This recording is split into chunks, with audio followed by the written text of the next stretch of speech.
we enjoy knowing the physicalness of that which is you. You are so beautifully physical, which means you're really, really, really, really good at interpreting a reality through your physical senses. What you see is just an interpretation of vibration.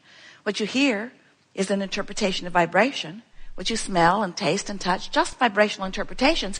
But you, bless you, you make that reality, because I can see it and hear it and smell it and taste it and touch it. So that's real.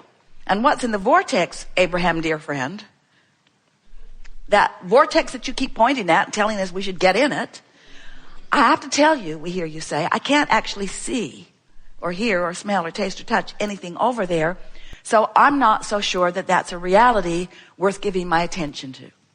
And we say, that's what trips you up. Your reality that is so, you just like it so much. It calls you because you can see it and hear it and smell it and taste and touch it. So you want to see it and look at it and taste it and touch it and hear it. You want to give it your undivided attention. And we say, if you give your problem your undivided attention, you hold yourself apart from being a cooperative component to the solution. You say, but I can't see the solution, and let me tell you about the problem. I've had it for a long time. I've never liked it.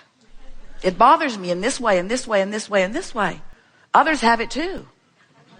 We have a meetup group online. And we say, if you keep keeping the problem active in your vibration, you see, that wasn't your plan. You planned to come as part of your consciousness into this physical body, explore, identify what you prefer, and as soon as you identify it, to give your undivided attention to that new preference. And when you do that, when life shows you what you want, and then you talk about what it is you want and why you want it, and you think about all the reasons that you would love to experience that, then you train yourself into vibrational compliance with the solution, and then law of attraction must bring it to you. It is law. But when you feel that you have to justify it, and we know how you got there. In other words, you came into this physical body and you looked to those other big people as the vortex through which your well-being came. And as they said to you, don't behave that way.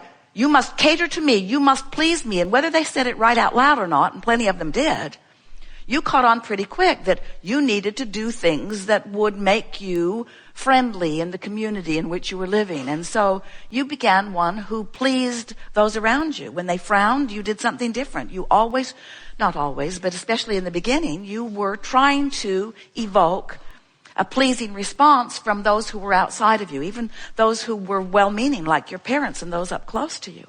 But what happened in that is that you lost your sense of your relationship with your vortex. You lost your sense of your relationship with this larger part of you who has just now become more as a result of what you have been living. Are you following us at all? You now have the choice of keeping up with the expansion or not. When you keep up with the expansion, you feel happy, you feel sure, you feel frisky, you feel robust, you feel clear-minded, you feel healthy, you feel vital and alive, you feel full of fun, you have good timing. In other words, when you keep up with who you are, you feel wonderful.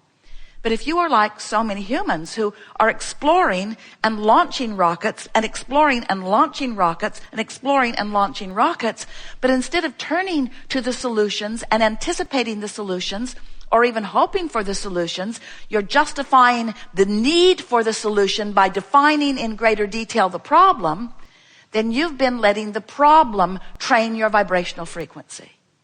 And we want, in this gathering, to show you how to let the vortex train your frequency, because it can. It wants to. It's calling you constantly. In fact, do you ever have negative emotion?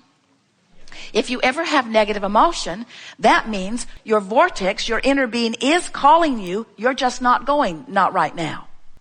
You're holding out. You're focused upon something that makes you vibrationally resistant to the vortex that is calling you. It's sort of like you've got your feet dug in. You're sort of hanging on to where you are. And even though the vortex is calling you, you're not going. And the only reason you're not going is because you've got something active in your vibration that we call resistance that keeps you from being a match to the vortex who is calling you.